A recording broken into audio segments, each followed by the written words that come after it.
Aujourd'hui, je vais tester sur du vrai matériel le malware Windows XP Aurora Edition. Le malware. Ça fait plaisir, les haut-parleurs qui saturent. À la base, j'avais prévu de prendre des clés USB, sauf que je les ai paumées. Donc ici, on va se débrouiller avec mon disque dur externe que je vais brancher à la place de la souris. Je fais tout ça, bien évidemment, hors ligne. Sur une installation Windows XP qui n'a pas vocation à être réutilisée. Et disclaimer, parce que vous êtes trop bête, voilà. Faut pas faire ça parce que vous risquez d'endommager votre PC si vous le faites. Et je vais copier le malware sur le disque interne. Je vais éjecter très proprement mon disque dur externe.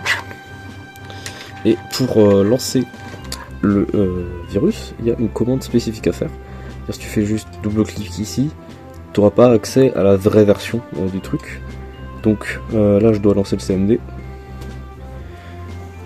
Hop, CMD. Je l'ai mis où dans document partagé, CD, shared. Je vais faire un dir d'abord. CD, mes documents, dir.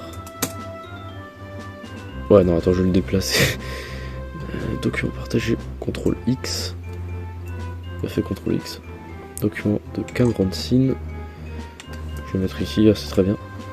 Je vais te faire de nouveau dire. Il faut lancer l'exécutable avec l'option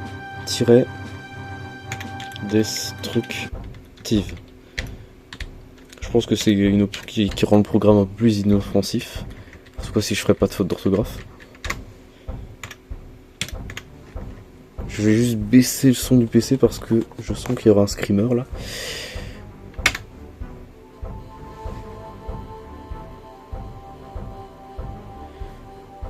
Est-ce que je peux déjà faire CTRL Alt Sup?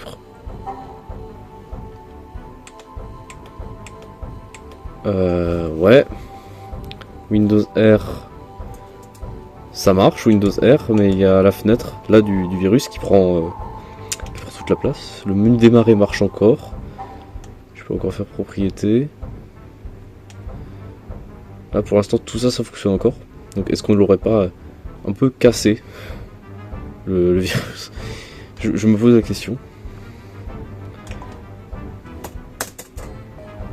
Ah bah enfin ça commence. Je vais pas laisser le son à fond là parce que je la sens mal.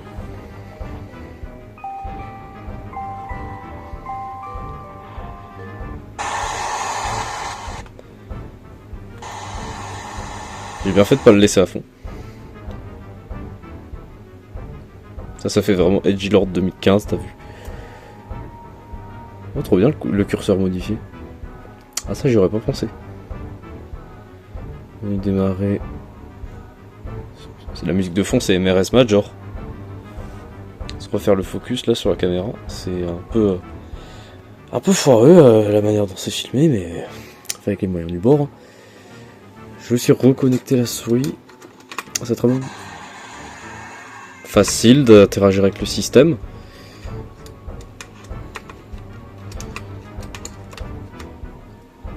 Bon, pour l'instant les images subliminales, on est sur des trucs assez soft. Est-ce que après ça a posé problème? J'en sais rien. Alors si je clique ici, il n'y a rien. Pareil ici. Il y a juste un gros screamer. Clic droit, clic gauche, ici ça fait rien. Clic molette, rien. Clic droit barre des tâches, rien.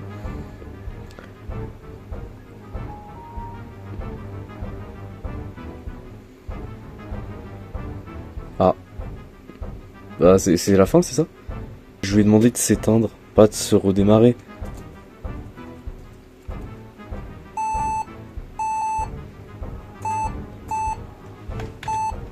Ok. Après j'ai envie de voir si ça m'a modifié les autres partitions. J'ai un disque pour la réparation de Windows XP. Je vais voir si éventuellement avec ça je pourrais pas réparer. Alors après quelques galères qui consistent surtout à fouiller dans mes placards, j'ai retrouvé l'installateur officiel Donc j'ai plus qu'à le mettre dans le lecteur DVD. Et normalement, je vais pouvoir faire une réparation système. Faut noter que ce PC date de 2010. Il y avait un trial boot dessus. Ubuntu 16, Windows 7 et Windows XP. Et visiblement, il m'a défoncé les 3 partitions. Ce qui est magnifique quand même, quand on y pense. Du coup, je vais foutre le CD dans le lecteur. En ne touchant pas trop au chargeur parce que je sais qu'il est fragile. Et là, ça va être quand même un peu long. Parce que là, on n'est pas sur une machine virtuelle où avec des ISO qui sont stockés sur un SSD, sur un HDD, on peut se dire oui, mais une installation Windows XP c'est vite plié. Là, je suis en train de parler d'un lecteur CD, probablement il est en 8X. 8X c'est super lent. Bon, je crois que mon CD est rayé. Je vais zoomer pour que... Non, bah c'est l'exposition.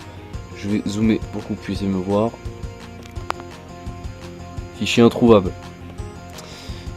Heureusement, j'ai quelques autres CD de Windows XP. Dans toute ma pile de disques, un ISO de Windows, Service Pack 3, 39 bits, ça devrait fonctionner sur ce truc. Bah voilà, on y est enfin arrivé. Alors, tout cet Windows XP, on va réparer. Est-ce que la commande bootrec, elle fonctionne? Je vais utiliser le clavier. Oh, l'USB fonctionne. Bootrec. Il y a même pas bootrec.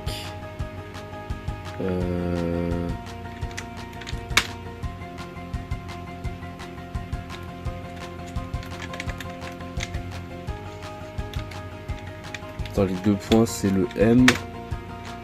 Je sais pas, c'est le lecteur D. Ouais, mais là c'est le setup.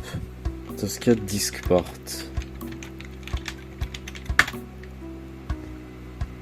Ah ouais, carrément il m'a jarté la partition.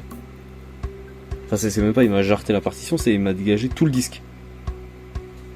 Donc que peut-on en conclure de ce malware? Ben, à part réécrire le MBR et avoir franchement pas beaucoup de trucs intéressants à faire dessus, ben c'est pas franchement le malware du siècle. Dire puisque j'ai eu la mauvaise idée de tout de suite l'arrêter au lieu de un peu plus jouer avec, ben il y a rien de fun. C'est-à-dire que là si je redémarre, t'affiches juste un logo qui fait flipper. Puis ben dans la première moitié du truc, on avait quand même vu que tu pouvais encore agir. T'avais encore accès au gestionnaire des tâches, à Windows plus R, au CMD. Donc franchement, je comprends pas pourquoi ce truc, il y avait une sorte de hype en 2014-2015. Faudrait que quelqu'un m'explique.